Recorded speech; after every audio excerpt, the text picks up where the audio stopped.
G'day and welcome to Tinker.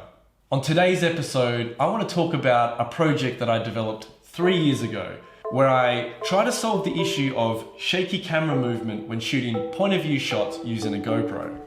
Action cameras have advanced greatly over the past 10 years. With that in mind, I want to take you on a journey with me so we can explore the evolution of technology together. This is the HD Hero 2 Black. This is the first action camera that I ever purchased.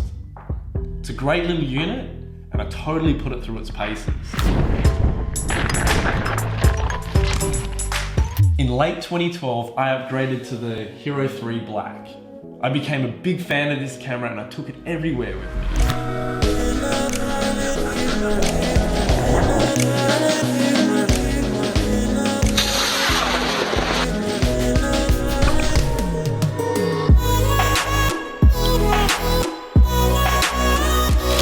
What I liked about it was the improved optics, the higher resolutions and the higher frame rates. This camera did everything I needed it to do and more. I really liked it. Until the one fateful day in 2016 when the Hero 3 got water damaged. I was devastated, but that's a story for another time. Later that year for Christmas, I upgraded to GoPro's latest release, the Hero 5 Black. I've had this camera for about 3 years now and I can't justify a reason to upgrade it. So what is it about these devices that makes them so great? Let's take a closer look. What makes the modern day action camera so great is the fact that they are compact. They are lightweight and they can be positioned with a large variety of mounting systems. Over the past 10 years, not only has my collection of GoPro action cameras grown, but I've also built up quite a decent kit of mounting systems. With the exception of car mounts, one of the major downsides is the lack of stability they provide action cameras. The result is shaky footage.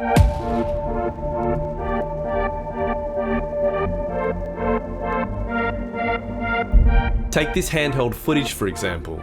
It's shaky, disorientating, and it can even leave you feeling a little nauseous. If that is your intention, then by all means incorporate it into your creative process. However, if you intend to capture silky smooth action footage, then it's time for you to invest in the right equipment and processes. And that's exactly what I did. In 2017, I invested in a gimbal so that I could shoot stabilized footage and elevate my action videos to the next level. While this was a great solution for shooting in a hands-on sense, I wanted to design a hands-free system that incorporated the fluid articulation of a gimbal. So I started to research DIY solutions. I tend to do a lot of my research online, so that means I look at instructional vlogs and blogs. It didn't actually take me too long until I stumbled across this one project where a guy had taken an action camera chest mount and he'd modified it to support a gimbal. And what that meant is he could capture silky smooth footage whilst remaining hands-free. And I thought to myself, a chest mounted gimbal, that's genius. I reckon I could build that.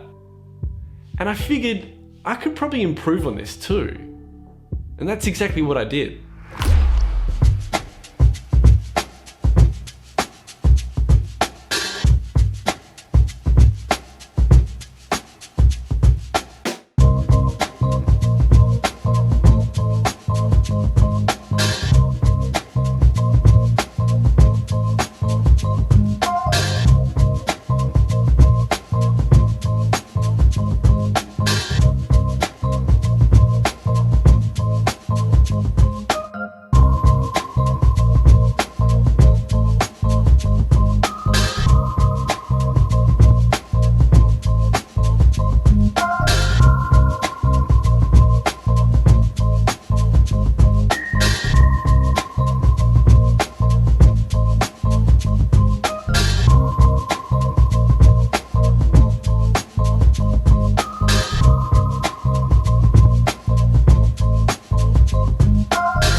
I'm good.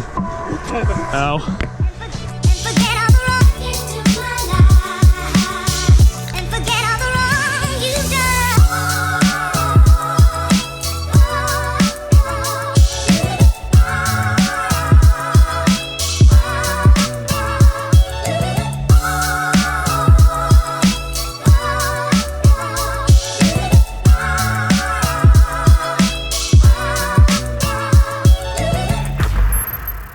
And then, out of nowhere, GoPro drops a bomb.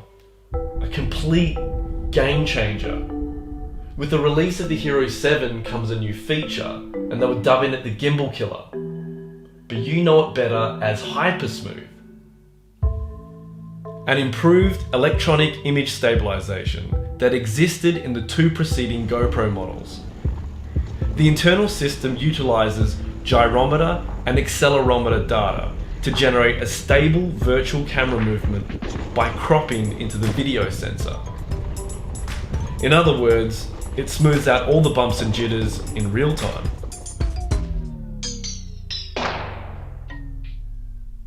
Wow.